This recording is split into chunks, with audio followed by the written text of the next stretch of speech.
Well, more women have been inspired to run for office this year. According to Rutgers University, 468 women filed to run for seats in the House of Representatives. 118 of them are Republicans. Finding more diverse candidates is a passion project for Republican Congresswoman Elise Stefanik of New York, the youngest woman ever elected to Congress. Stefanik says they've tripled the number of GOP women running for the House since last cycle. She volunteered to lead recruitment efforts for the National Republican Congressional Committee. Congresswoman Stefanik is here with us at the table. Good morning. Great to have you. Good morning. On Very with us. excited. Well, you are definitely on this mission. And when I heard you were coming on, I recall Gayle's interview with Speaker Ryan, and she showed him a picture of House leadership, and they were all white men. Gayle said she felt excluded. He said he's working to change that. What are you doing to work to change that image and perception as well? So this job as chair of recruitment, I'm the first woman to hold this position, and it was a job that I sought out. I think we need to encourage non-traditional candidates to run for office, which is why I focus specifically on recruiting women, on recruiting Hispanic candidates, on recruiting African Americans.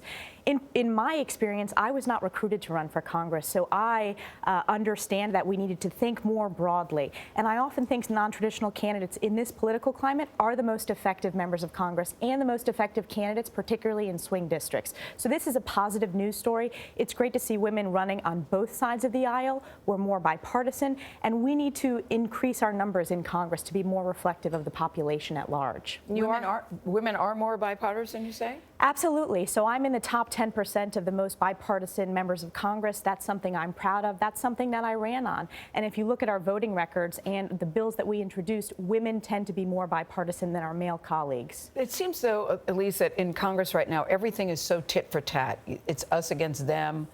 There doesn't seem, that bipartisan word doesn't seem to work very well right now. In fact, you've disagreed with President Trump.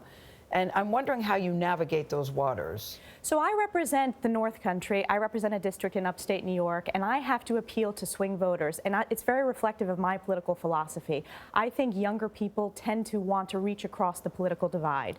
My district voted for President Obama twice and President Trump.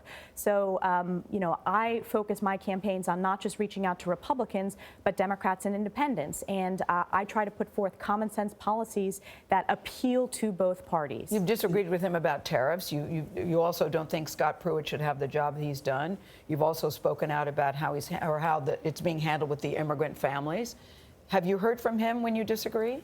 I haven't heard directly from the president. I work with this administration on issues where I agree, but when I disagree, I will say so loudly and clearly. And what I think is, again, if you look at these swing districts across the country, we need to appeal beyond party lines. And I think that makes Congress function more effectively as an institution, which is why recruiting these non-traditional candidates is so important for the future of Congress. One of the challenges for recruiting women appears today in the New York Times. Susan Bevan and Susan Coleman, who describe themselves as pro-choice Republicans, say they're leaving. The piece is titled "Why We Are Leaving the GOP," and a sentence from it says, "As pro-choice Republicans, we refuse to support a party that has rightly earned the labels anti-woman and anti-common sense." What's your response to that? So my response to that is I think that all issues are women's issues, and I've tried to urge congressional leadership on both sides of the aisle to focus on how all policies specifically impact women. I think we are moving beyond this siloing of women's issues.